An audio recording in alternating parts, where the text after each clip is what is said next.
Veux-tu être guéri? Seigneur, je n'ai personne pour me jeter dans la piscine quand l'eau est agitée. Et pendant que j'y vais, un autre descend avant moi.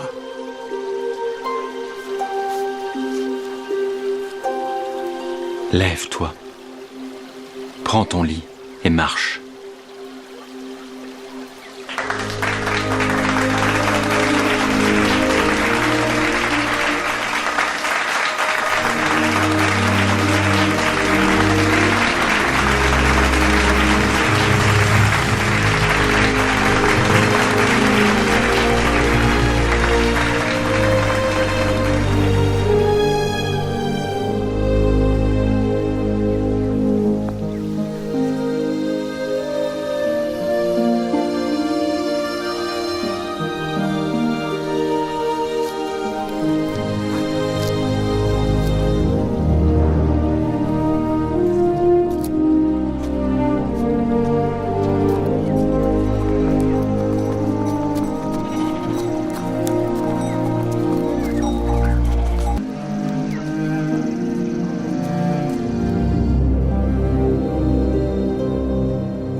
Bonjour à tous, bienvenue à l'émission Piscine de Bethesda. Je suis le pasteur Serge Bernard de la Vie Éternelle, Medou Bizamba, vice-président du groupe Israël. Il est écrit dans le livre de Proverbes 18, verset 10, « Le nom de l'Éternel est une tour forte. Le juste s'y réfugie et se trouve en sûreté. » Alléluia. Alléluia, gloire à Dieu pour sa protection. Soyez-en sûrs, Dieu agit toujours de nos jours. Et oui, d'ailleurs dans Psaume 49, verset 16, il est écrit « Mais Dieu sauvera mon âme du séjour des morts, car il me prendra sous sa protection. » Alléluia. Alors, je suis Madame Liliane Joa, modératrice de l'émission La Piscine de Bethesda. Je vous prie d'écouter cette belle mélodie en l'honneur de l'Éternel. Et c'est parti.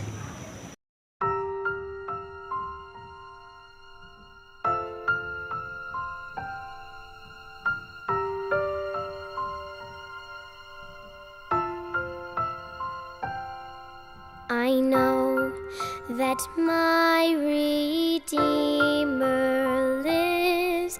What comfort this sweet sentence gives. He lives who once was dead. He lives, my ever-living head. He lives to grant me rich supply. He lives to guide me with his eye. He lives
bring me safely there. I know that my Redeemer lives.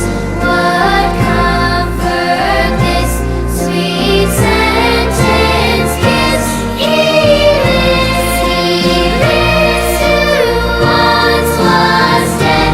He lives, he lives, all glory to his name. He lives, my Savior, still the same. Oh, sweet joy this sentence gives. I know that my Redeemer lives. He lives, all glory to his name. He lives, my Savior, still the same. Oh, sweet the joy this sentence gives. I know that my Redeemer lives.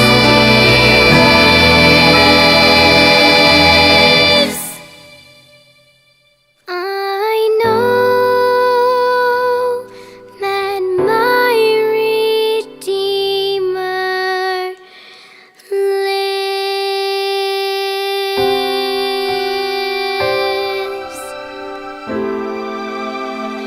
He lives.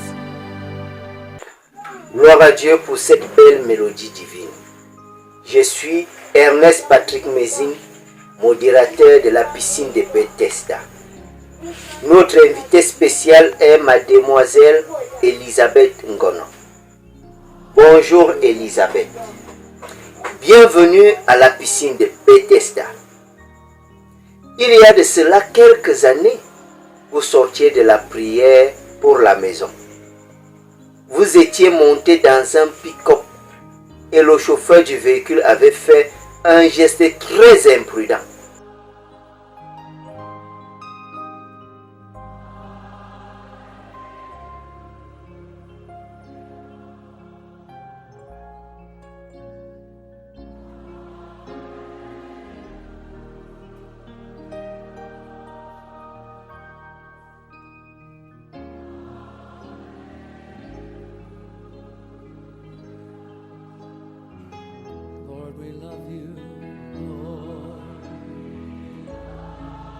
Alors, notre chère sœur, une autre question qui nous vient, c'était de savoir quelle est la conséquence du geste imprudent du chauffeur du véhicule.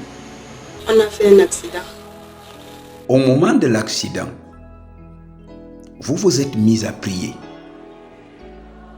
Qu'avez-vous dit à Dieu dans votre prière?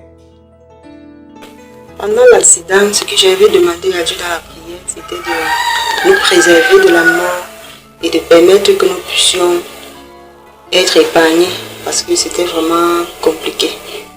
Eh bien, du fond du ravin des champs de canne où vous vous êtes retrouvés, vous avez néanmoins pu marcher jusqu'au bord de la route. Pouvez-vous nous dire ce qui s'est passé par la suite? Pendant que nous nous sommes retrouvés dans le champ de canne, moi je fonçais plutôt de l'autre côté, laissant du côté où il y avait la route. Et j'ai entendu comme une voix me disait plutôt de rentrer en arrière parce que moi je partais plutôt devant. C'est comme ça que j'ai fait demi-tour. Je me suis retrouvée placée au bord de la route sans savoir que j'étais placée au bord de la route. Les voitures passaient, les motos passaient. J'étais incapable de les stopper.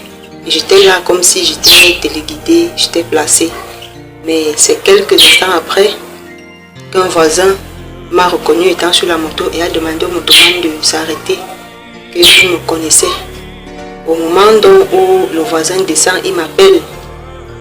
Dès qu'il m'a appelé, c'est comme ça que je me suis écroulée. Selon ce qu'il dit, parce que moi je ne connaissais même plus ce que je faisais. Donc il dit, dès qu'il est descendu de la moto, il m'a appelé, je me suis écroulée. Arrivé à l'hôpital, on vous exigeait de payer les examens médicaux. Mais en ce moment précis, vous n'aviez pas assez d'argent pour vous prendre vous-même en charge. Vous êtes allé rencontrer le pasteur de l'église adventiste du 7e jour. Que s'est-il passé à l'église? Arrivé à l'hôpital, la société m'a prise en charge pour les premiers soins. Et il fallait le lendemain impérativement faire les examens, la radio et acheter même les produits qu'il fallait pour les soins et mon traitement. Et tellement je n'avais pas d'argent, les examens étaient un peu énormes, je n'avais pas d'argent. J'ai fait une semaine, je suivais les massages qui n'aboutissaient pas. C'est comme ça que je me suis rendue chez le pasteur, je lui ai dit, mon père, je suis débordée, voici qu'il souffre, je n'ai pas la possibilité de faire les examens parce que je n'ai pas l'argent.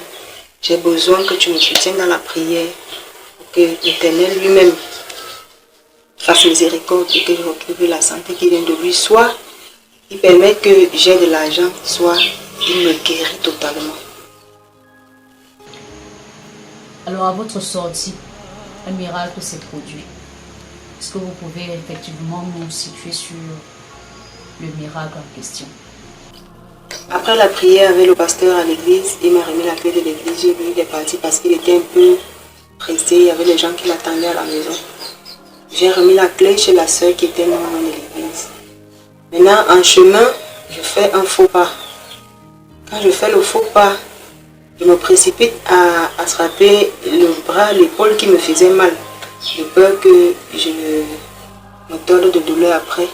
Je me rends compte que je ne ressens aucune douleur. Je bouge l'épaule. Je bouge totalement l'épaule, je ne ressens aucune douleur. Je lève même le bras 2 fois, je ne ressens rien. Je me retourne, comme j'avais de la peine à me retourner, mais je me retourne maintenant sans faire un effort quelconque. Je regarde à gauche et à droite, il n'y a personne à qui je peux dire, mon frère, ma soeur, je suis en train de voir le miracle.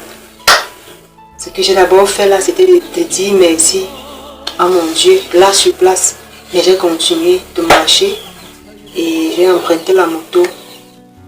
Et je n'ai non plus dit au motoman de rouler avec précaution comme d'habitude.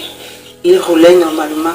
Et même avec l'état de route qui n'était pas bon, je ne ressentais plus rien sur moi. Jusqu'à ce que je suis arrivée à la maison. Vous êtes arrivé à la maison et vous êtes endormi après avoir prié. Gloire à Dieu. Le lendemain matin, que s'est-il passé concrètement? Arrivé à la maison, j'ai dormi. À une certaine heure, je me tournais sur le lit, je ne ressentais aucune douleur. Et je me suis réveillée le matin. J'ai appelé le pasteur, je lui ai dit, mon père, j'ai évité de t'appeler hier soir parce que j'ai voulu voir quand j'allais passer la nuit comment les choses allaient se passer. Je lui ai dit, j'ai guéri. Il me dit, ah bon? Je dis, oui mon père, j'ai guéri. Il m'a dit, gloire à Dieu. C'est comme ça que je lui ai dit, ok. Je prends la moto là tout à l'heure, je cours à la maison, il me dit, il n'y a pas de souci. Je me suis levée, j'ai fait ma prière. Je suis allée chez le pasteur. Arrivé là-bas, nous avons chanté. On a chanté encore et encore, on a prié. Et j'ai rendu grâce à Dieu. Gloire à Dieu pour votre miraculeuse guérison. Quelle décision avez-vous prise après celle-ci? Après la prière avec le pasteur à la maison le lendemain, je lui ai dit, ok, puisque nous sommes en semaine de Sainte-Saint, et vu tous les merveilles que l'Éternel a déjà fait dans ma vie, je décide de sceller alliance avec mon Dieu à travers les eaux du baptême. Il me dit, ah bon? Je dis oui. Je dois seulement me faire baptiser, ça va. Parce que lorsque j'entendais quelqu'un dire qu'il était malade et il a retrouvé la guérison grâce à la prière, je ne concevais pas ça. Mais moi-même, j'ai vécu cette scène et j'ai vraiment dit, l'Éternel est merveilleux. Ça va qui suivait, je me suis fait baptiser par lui-même, c'est le même pasteur qui m'avait baptisé. Et la grâce, si je peux le dire, la grâce que j'ai eue ce jour, c'est que Je me suis fait baptiser seule ce jour-là, ce 27 mars 2021. Je me suis fait baptiser seule. Le baptistère a été rempli d'eau uniquement pour moi. Je continue de rendre grâce à Dieu pour ce jour tellement merveilleux dans ma vie. Et en plus de cela, ce que le pasteur m'a dit, c'est que ma fille, l'engagement que tu viens de prendre avec le Seigneur, tu dois savoir que tu vas rencontrer énormément de difficultés. Je lui ai dit, mon père, quelle que soit la difficulté que je vais rencontrer, je sais que mon Dieu est le Dieu qui est Aïe.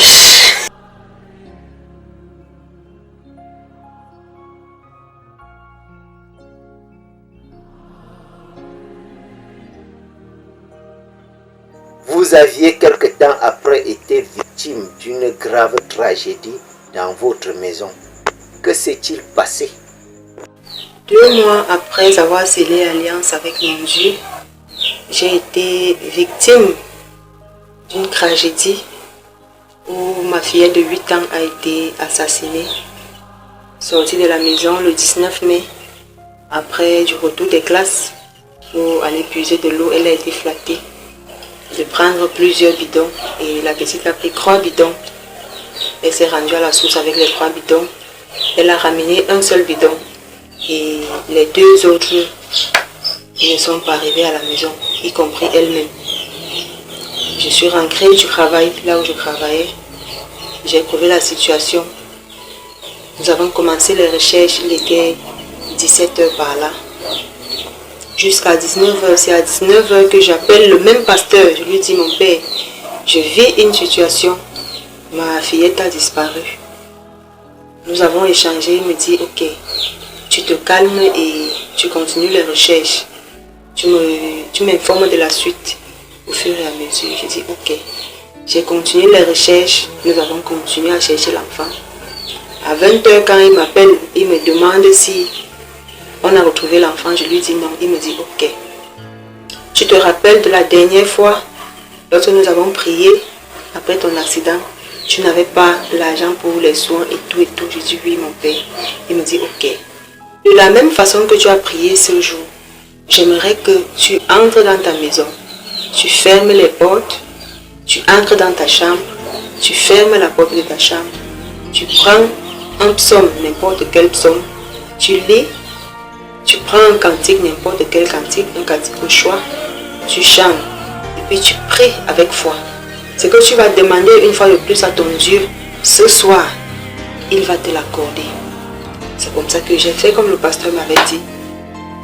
Et effectivement, tout ce que j'ai demandé à mon Dieu ce soir s'est accompli. Parce que j'ai demandé plusieurs choses. Et il a permis que je voie tout ce que j'avais demandé. Et la chose qu'il m'a encore accordé le plus, c'est qu'il m'a fait surmonter cette épreuve sans toutefois m'affoler. Parce que beaucoup de gens se posaient la question de savoir dans quel état est-ce que je devais me retrouver. Mais je ne me suis pas retrouvée en train de trop manifester parce que je savais en qui j'ai cru. Je savais que mon Dieu devait agir, quel que soit le temps, quelle que soit la manière que l'enfant avait été assassiné. Je savais que mon Dieu devait agir. Parce que les choses qu'on a faites sur cet enfant, elle a été violée, sodomisée, ils ont égorgé, recueilli tout le sang sur l'enfant, jusqu'à enlever le cœur, percer les yeux. Comment avez-vous survécu au meurtre de votre enfant? J'ai dit à mon Dieu que je t'ai demandé quelque chose et tu as permis que la chose s'accomplisse. Que ton nom prenne gloire. Parce que j'avais dit à Dieu que quel que soit l'état où je vais retrouver mon enfant, qu'il me fortifie et que je ne m'affole pas. C'est ce qui s'est passé. C'est vrai, j'ai pleuré mon enfant au départ. Mais après, quand je me suis souvenu de mon deal avec lui, j'ai dit ok, ça c'est la volonté de Dieu et il a permis que ça arrive. Je ne peux que m'aligner. Que l'Éternel vous fortifie davantage au nom de Jésus-Christ. Avez-vous un conseil à donner à tous ceux qui vivent de telles tragédies? Je vais encourager quelqu'un en lui disant que mon frère, ma soeur, quel que soit le problème, quelle que soit la difficulté, prie ton Dieu. Appelle ton Dieu au secours parce qu'il est le seul à t'écouter. Il est le seul à te défendre et il est le seul à te donner la victoire. Parce que personnellement, j'entre à l'église adventiste au mois d'octobre 2020. À partir de cet instant, j'ai connu beaucoup de difficultés. J'ai connu tellement de difficultés, que ce soit dans mon lieu de service, que ce soit même n'importe où, j'ai connu beaucoup de difficultés. Et grâce à la prière, avec ce même pasteur qui m'a soutenu dans la prière, j'ai réussi à surmonter beaucoup de choses. Alors je vais te dire, mon frère, ma soeur, que quel que soit le problème que tu vis, quelle que soit la situation qui te trouble en ce moment, si tu fléchis tes genoux et si tu lèves tes mains vers le ciel, tu appelles ton Dieu avec foi, il te viendra au secours et tu seras vainqueur. Avez-vous un sujet de prière particulier? Si tel est le cas, bien vouloir nous le signifier. Aujourd'hui, ma prière est que l'Éternel continue de jeter un regard sur moi, qu'il continue à écouter mes cris, qu'il me rende toujours vainqueur. Et ce dont j'ai besoin en ce moment, il me connaît mieux que moi-même. Que lui-même m'accorde ce dont j'ai besoin. Et selon lui et non selon moi, parce qu'il sait ce qui est bien pour moi. Donc ma prière est que l'Éternel tourne un regard favorable sur moi et qu'il me donne une fois de plus le zèle de vouloir lui servir jusqu'à la fin de mes jours. Parce que l'ennemi là ne veut pas me laisser tranquille.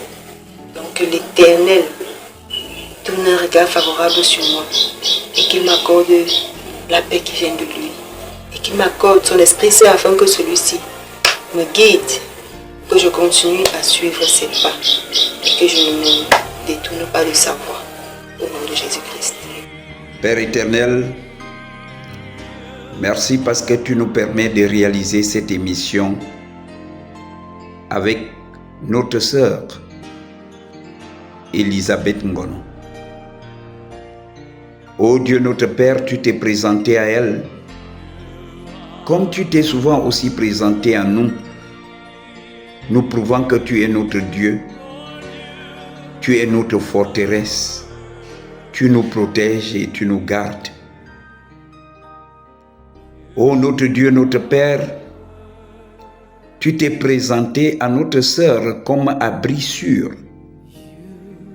Et elle est sortie de là où elle pouvait mourir.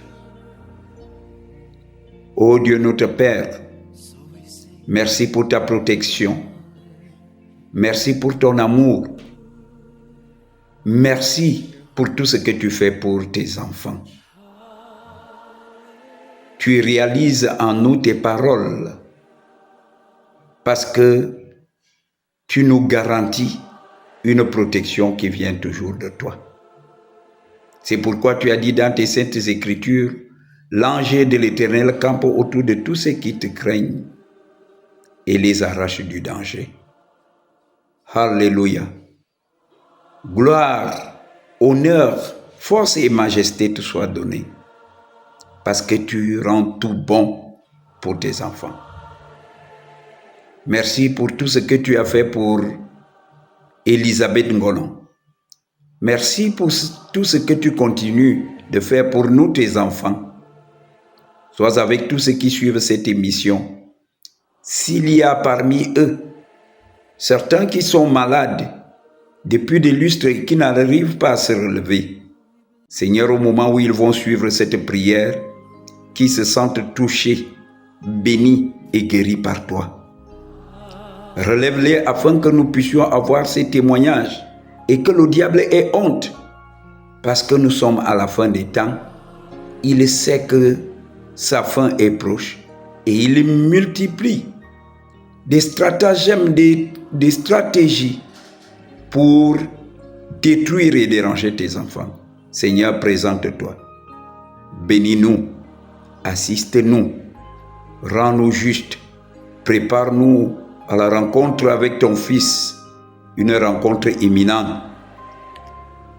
Remets-nous sur ta voie lorsque nous nous trompons.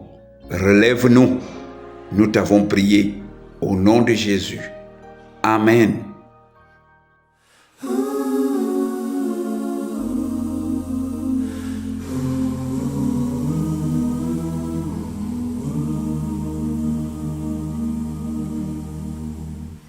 Je t'exalterai, Seigneur, parmi toutes les nations. Je célébrerai, je chanterai ta gloire, car ton immense amour s'élève jusqu'aux nues. Ta fidélité jusqu'aux cieux.